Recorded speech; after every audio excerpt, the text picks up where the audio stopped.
story brought the fear along with a ton of parallels to Season 1's Murder House. Why? Find out on today's Nerdist News. Now, the latest chapter in the Ryan Murphy saga released its second episode last night, giving viewers a deeper look at the documentary-style format and mysterious theme of Season 6. And now that we're 2 weeks in, we're starting to feel more deja vu than ever in this clearly haunted house. In fact, we're getting the feeling that there's a major connection to Season 1's Murder House. But what might that connection be? Let's take a quick look at the facts.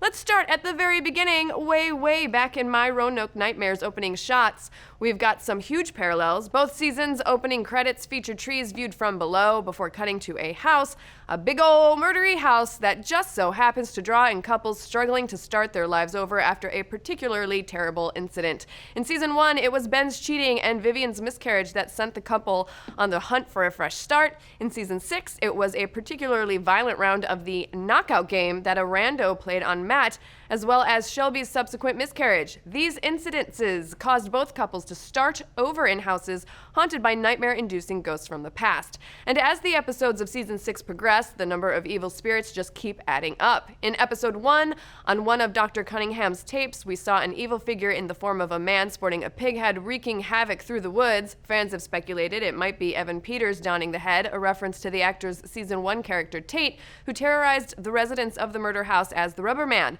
But this isn't even the first time we've seen an evil Pigman appear on the show. No, we first saw a Pigman back in Season 1, Episode 6, which is, quick side note, an inverse of the numbers of Season 6, Episode 1, so 1-06, 6-01, our current season, which is where the new Pigman appears, so there's possibly a parallel right there. The episode titled Piggy Piggy shows Eric Stonestreet's Derek describing his fear of an urban legend about a hog butcher called Pigman. The beast is beckoned with a Bloody Mary-type chant of "Here, piggy pig, pig," in front of a mirror. When summoned, the man, donning a severed pig's head, would return from the slaughter and brutally dismember his victims, including, spoiler alert, poor Eric Stonestreet. Oh, and hey, in the first 2 episodes of Roanoke, we've already seen quite a few shots of at least one Pigman, with last night's episode indicating that there could be even more Pigmen on the way. One might say, a passel of Pigmen. Look it up. Anyway, last night we saw one dude get forced into a pig's head before getting cooked up by Kathy Bates' Pilgrim character in a cannibalistic barbecue, and later on another man in a pig head frightens Angela Bassett's character from a reflection in the mirror. And let's not forget about that display of wiggling pigtails bleeding on the wall. While they're not necessarily the scariest thing about the show, they are arguably the grossest. I don't know. Man in a pig's head then cooked and eaten by cat. That's pretty gross. So what's the deal with all these piggies? Well, in certain cultures, pigs are a symbol of fertility, which is a pattern across all of American Horror Story, specifically the 2 female leads in Seasons 1 and 6, with their miscarriages as the most major factor that led both characters to their new homes. But we've seen other new ghosts lurking around the house this season. The malevolent spirits of Miranda and Bridget, who we got a quick flash of in Episode 1, come back for a little more info and a lot more scares. The high-on-murder sister nurses worked in this season's house in the 1980s, taking joy in murdering helpless elderly victims whose first initials would come to spell out the word murder letter by letter. They quit their jobs before they got caught and before they could finish the word, leaving it incomplete. But wait a minute, ghost nurses! That seems awfully familiar.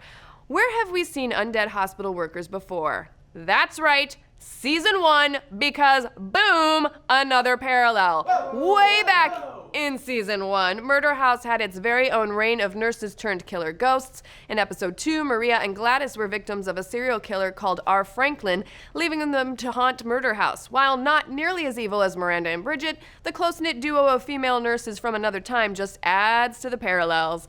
And last but not least, in Season 1, Sarah Paulson's character, the medium Billie Dean Howard, connects the 2 seasons directly, telling Jessica Lange's Constance the tale of the Roanoke colony. She describes the group of ghosts that haunted the native tribes living in the surrounding area, killing indiscriminately in North Carolina. And while she tells the story in Season 1, we see flashbacks of the murders in Roanoke, including a body hanging high up in a very tall tree. We're talking high up there, kind of like how high up Lee's daughter's jacket was in the tree at the end of last night's episode. Intriguing. But what do you guys think? Is the Roanoke mystery going to take American Horror Story full circle, leading us right back to the murder house of Season 1? Are these all just coincidences? Let's discuss. Make sure you head on over to twitch.tv/Nerdist today, where we'll get into the American Horror Story nitty-gritty some more, the Mr. Robot finale, and those Ghost in the Shell teasers. If you haven't joined us live before, you are missing out on literally all of the fun possible. Kyle's got an all-new Because Science. It's about how many fizzy lifting drinks you'd need to drink to float into the air. I believe, though, it would just take one. Don't forget to like this video and subscribe to keep getting all of your Nerdist news.